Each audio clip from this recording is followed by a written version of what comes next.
Hi, and welcome to our reflection for today. I really hope you're well. I'm recording this on what feels like the 270th day of January. My calendar tells me it's actually only the 27th day, but I really don't believe it. Feels like Groundhog Day. Every day is Groundhog Day around here. I don't know what it's like for you. But whatever it looks like for you, I do hope you're well and keeping safe. Now, I wonder, do you have any catchphrases or dialogue from films that have maybe become part of your family's story? Let me just explain what I mean by that. Sometimes I think that much of the time when our kids were growing up can be marked by the movies, the films that we watched together. And they became, for us at least, like shared stories. Almost the shared language that we would use to narrate the rest of our lives together. So our conversations ended up being laced with phrases or extracts from films that we'd watched together and enjoyed together and sort of started to inhabit, really. And we still do it, actually.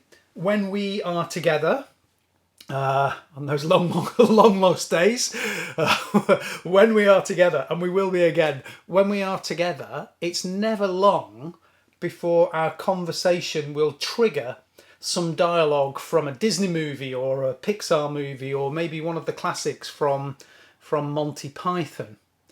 And this week, for some reason, I've no idea why, popped into my head, as these things do, I was reminded of one of our favourites, the classic Pixar movie, Finding Nemo.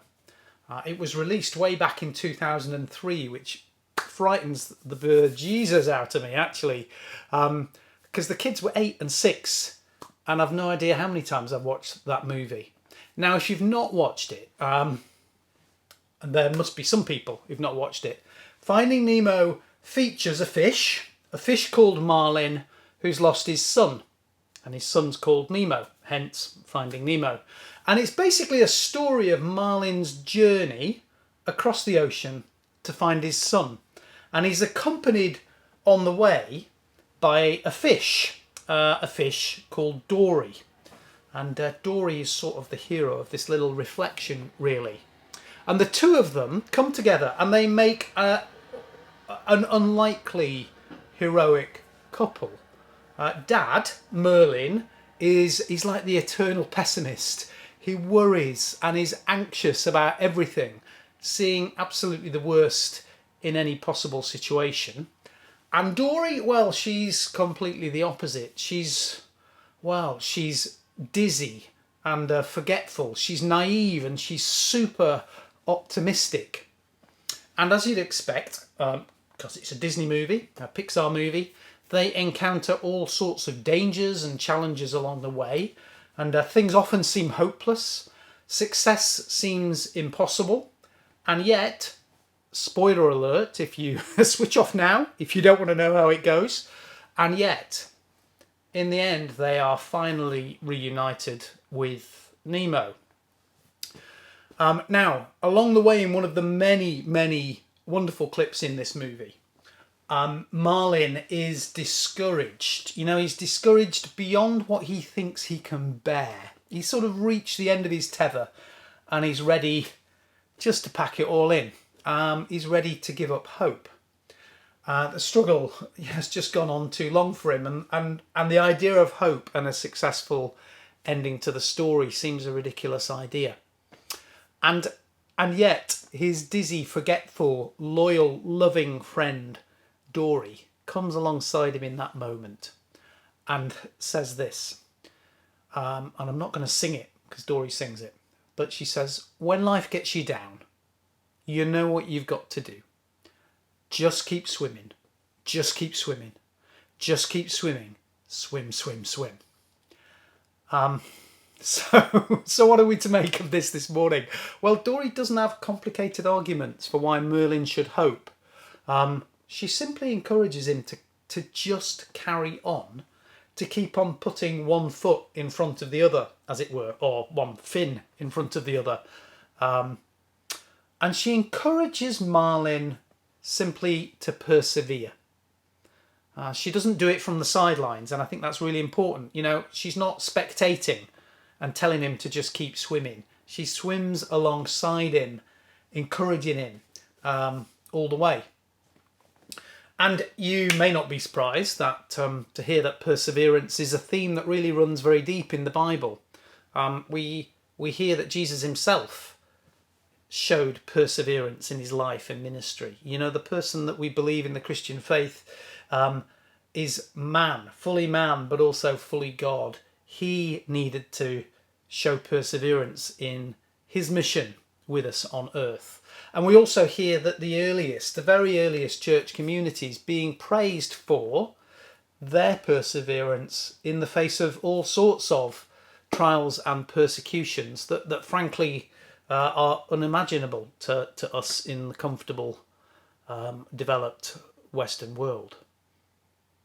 And most interestingly, we hear that perseverance isn't just something to get you through. It actually does something in us really interesting. So James, Jesus' brother, tells in his letter that perseverance actually helps to grow us towards full maturity, towards the sort of full humanity that we were made for. Peter, one of Jesus' closest friends, writing towards the end of his life, talks about perseverance as being something that actively helps us be fruitful people in the world.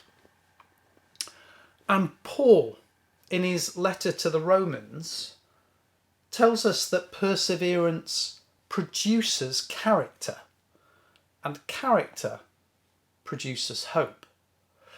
So, and I think this is a really interesting point, we don't somehow use our hope, like muster up all our hope in order to enable us to persevere. It's actually the other way around. If we make a conscious choice to persevere, then we will find that we grow, and we grow in character and hope. So what do we make of that today? What can I offer you today? Well, really just to say that if you're struggling, I'm not going to offer you lots of reasons for being positive and hopeful.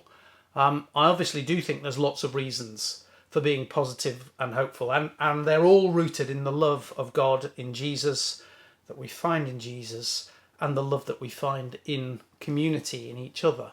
But actually, what I want to offer you today is the thought that sometimes all we can do, and actually all we're asked to do, is just keep swimming. And in the process of just keeping swimming, something grows in us. You know, we grow more to be the people that we were made to be. We grow hope in the process of just putting one fin in front of the other. So Dory in the movie is absolutely not the brightest fish, but she's incredibly loyal, she's incredibly optimistic, and she's determined, and she's hopeful.